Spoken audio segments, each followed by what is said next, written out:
Hey guys, welcome to another edition of Nerdy in Many Ways. I'm Dawson Weidrich, and I'm going to be bringing you guys College Football Week 11's breakdown from this past weekend. I know it's a little bit later than I usually do it, but I figured I'd just at least get it done because there was so much things to cover from this past weekend. I had a hard time leaving my couch on Saturday just because of the great games that were happening all day long. And so like usual, I'm going to be going through the games that I felt like were the most impactful, the most exciting, and the games that I feel like will have the most impact on the remainder of the season as far as rankings are concerned. And I'll also be talking about later in the video about the college football rankings that came out this week in regards to this past week's action. And I'm going to talk about some things that I like and some things that I really hate about it. But let's start off with the exciting game. So first we had number 12 Baylor against TCU. And Baylor, like they have the past couple of weeks, escaped with a victory. They ended up winning 29-23. And I tell you what, this game was really, really slow. I mean, there wasn't a touchdown scored until overtime. This went into 3 overtimes, and they went out of regulation tied at 9. And so, I mean, you look at the score, 29-23, and it's like, oh, it seems like a decently exciting game. Was not for about 2 hours, I can tell you that much. And again, Baylor escapes another team that they're really, according to their undefeated record and their ranking, should have really handled very easily, but they didn't. But, I mean, they still won. A win's a win, right? You can take wins however you get them, you take them, right? But Baylor has a chance to prove themselves next week against Oklahoma and Jalen Hurts. And I feel like it could either be a game where they really prove themselves or fall flat on their faces. And then right after that, they have Texas and Sam Ehlinger. And so again, 2 straight weeks where they can just really shine and really show like, hey, we belong here. Or, I mean, they'll just end up going down in flames. The second game I want to talk about is number 9 at the time, Oklahoma versus Iowa State. Now, for some reason, teams from Iowa like to get really competitive late in the season, especially against top 10 ranked teams. And this was no exception. Iowa State really made it pressured for Oklahoma to win this game. In fact, Iowa State was about to tie it up. In fact, they got it to 41-42 with about 30 seconds left. And instead of taking a PAT and possibly forcing overtime, they went for a 2-point conversion, which I can respect. You know, there's a lot of coaches out there that'll go for 2, and sometimes it'll work, and they're heroes, right? And I think that's what the head coach for Iowa State was thinking, that they could possibly just end it right then and there because they know Oklahoma's a great team, so they wanted to end it right then and there. But instead, it was intercepted. And, you know, Brock Purdy for Iowa State, there's been a lot of buzz about him, especially in the state of Iowa. I wonder why. There's been a lot of buzz about him being a really good quarterback, and he showed that with 5 touchdown passes against Oklahoma's defense.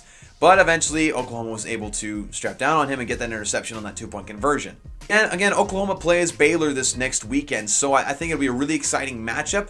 I don't think Baylor has it in them to upset Oklahoma at this point. But, I mean, you never know. It's college football any given Saturday, but I feel like Oklahoma has too much firepower, too much offensive capability. I mean, they have Jalen Hurts to, I guess, overpower Baylor. I really don't think Baylor has a chance, but again, we'll just have to see. The next game I want to talk about is one of the upsets of the week, and yes, when I say these rankings of these teams at the time, it's not going to sound like an upset, but everybody who knows college football understands what I'm talking about. And of course, I'm talking about number 2 LSU versus number 3 Bama. Now, many people thought of Bama as the team to beat in this game. LSU is the underdog, and again, it looks weird because LSU was ranked higher than Bama, but the game was in Tuscaloosa. Bama's been in the national championship game, I mean, basically every year for the past 6 years. There's plenty of reason to believe that Bama was the team to beat in this one. LSU came in and took care of business.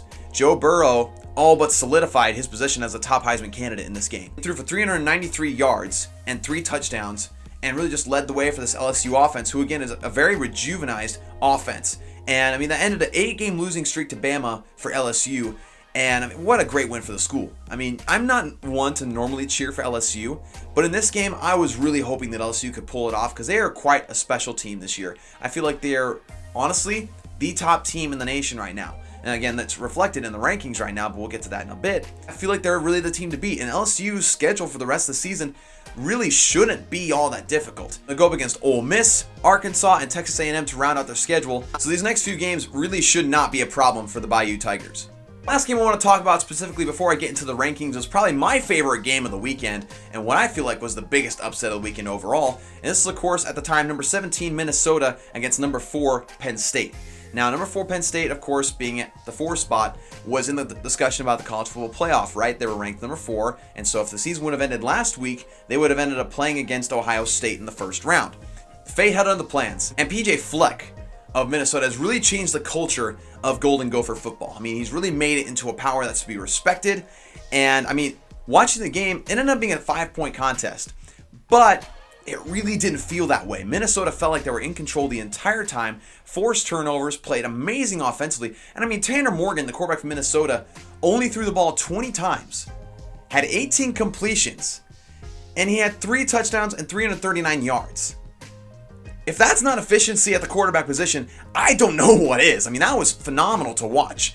I was thoroughly impressed watching this game. It's probably the game I spent the most, or paid the most attention to, and it was just awesome. I love the fact that a team that's not really known to be in the national discussion is in the national discussion, or at least should be in the national discussion, and I'll get to that in a little bit as well. But again, Minnesota doing a great job at establishing themselves, and I mean, taking down Penn State, who everybody was talking up. And I mean, Minnesota, I feel like they're only going to get better as this season goes on and as the next couple seasons come around, because PJ Fleck, he's around for the long haul. He's the kind of guy that's going to stay and make you, Minnesota, a powerhouse for a couple years. In fact, I'm pretty sure in the next couple years we could be comparing him to like the likes of Dabo Swinney. Won't go that far right now, but he has the potential to be. With the games wrapped up, I am going to be talking about the new college football playoff rankings. Now, to start off, I said last week that the rankings that first came out didn't really matter, and I was right, okay? Because LSU was at number 2, Bama was at number 3, and of course that changed, LSU now being at number 1, Bama now being at number 5, and I mean, again, I'm just going to go through the top 4 real quick, and of course that's LSU for obvious reasons. Number 2 is Ohio State, number 3 is Clemson, who bounced back into the college football playoff bracket, and then rounding it off at number 4 is Georgia. So overall, I am fine with the top 4, even though Georgia lost to a South Carolina team that lost to Tennessee, who was 5-5. I mean, that's a really roundabout way to look at it, but I don't feel like Georgia is as impressive as the past 2 seasons they have been. But I'm fine with where they are at. And of course, Bama being down at number 5, it makes sense, right? You're at number 3, you drop a couple rankings after losing to the number 2, now number 1 team in the nation, and so you're not going to drop down that far. I mean, especially if you're Bama, you're not going to really drop that far at all. And so, I mean, that didn't surprise me. But what really shocked me was numbers 6 through 8. Now, this doesn't necessarily deal with the bracket as it is right now for the college football playoff, but it does have a big effect on the potential for other teams to get in there. And, of course, at number 6 is Oregon. What? At number 7, Utah. What? And at number 8 is Minnesota. I mean, oh my gosh, just no. I do not agree with that whatsoever. I feel like that is an absolute atrocity of a ranking right there. I mean, yes, I get that Minnesota was ranked number 17 going into its game with Penn State. And I get that people are thinking, oh, Penn State's a little overrated, so we'll drop them down quite a bit, back down to number 9. Only 1 spot behind Minnesota, by the way. And then the team that beat a number 4 team doesn't even get past 3 different teams that have 1 loss. Georgia, again, I get. They're in the SEC. It's a little bit more competitive. But Oregon and Utah? Oh, no. I'm going to say it again. No, I do not agree with that. Oregon has not impressed me. Yes, they have 1 loss. And that 1 loss is to Auburn, who is ranked number 12. And, I mean, let's be honest. Auburn is not nearly as impressive as they have been for the past couple years. They're not. It's plain and simple as that. They're not as impressive. They're a 2-loss team. And they really have not performed extremely well at all. I mean, yes, the record reflects they have a decent season. I can agree with that. But again, they're just not as impressive as they usually are. And then Utah, their 1 loss is to USC.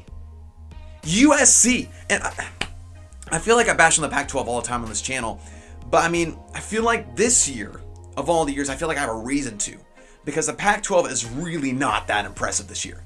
If you ask me, it's really not. I mean, you have teams like UCLA, Washington State kind of make some noise, and then they kind of dropped out a little bit. And then, I mean, you have US. It's a conference that really has not made a lot of noise the past couple of years. Yes, it's exciting to watch. It's fast-paced. It's late at night, so you can stay up all day watching college football. But the Pac-12 is not the powerhouse conference that people make it out to be. And so I feel like, again, it is a complete atrocious act of having Oregon and Utah ahead of Minnesota, who, again, is undefeated and just beat a team that was in the top 4 just last week. And everybody was saying, oh, they have a chance to be, in the national championship game. And now Minnesota beats them and, I mean, did it pretty dang well. And yet they don't even get... I'm just irate with these rankings. Again, top 4 I'm fine. Top 4 I'm totally okay with. But 6 through 8 is an absolute atrocity. In my opinion, move Minnesota up to 6, where Oregon is. And then have Utah and Oregon right behind Minnesota if you wanted to. I'd be fine with that. Because, again, Minnesota's undefeated. They've shown that dominated teams. I mean, yes, early on they struggled, but they've just absolutely throttled teams the past couple weeks and handled number 4 Penn State. Whereas Utah and Oregon have not proven themselves, at least in my opinion. Now, if you're fans of Oregon and Utah, don't take offense. I'm not bashing on Utah or Oregon. I'm just simply saying the Pac-12 is not a really competitive conference. And so I don't feel like because of them just simply being in the Pac-12 that they deserve to be in the top 8. That's my thoughts on college football in Week 11 of 2019. Again, if you had anything that you wanted to add about the college football playoff rankings, what you think, whether it be good or bad, definitely let me know in the comment section down below. Also, make sure to like and subscribe. And also, again, I mentioned the fact that I'm a background character in a new TV show called The Good Lord Bird with Ethan Hawke. I finally was done filming yesterday, and it was super, super fun. I thoroughly enjoyed it. And, you know, it's going to be really exciting to see because I'm going to be in the final episode. Again, I can't talk more about it because, again, I want to be able to infer the productions later. But, again, I had a great time with it. Definitely check it out when it releases. I believe it's sometime in March. I'll have to double check and let you guys know. But, again, thank you guys so much for watching. Make sure to like and subscribe on the way out. And I'll see you guys next time.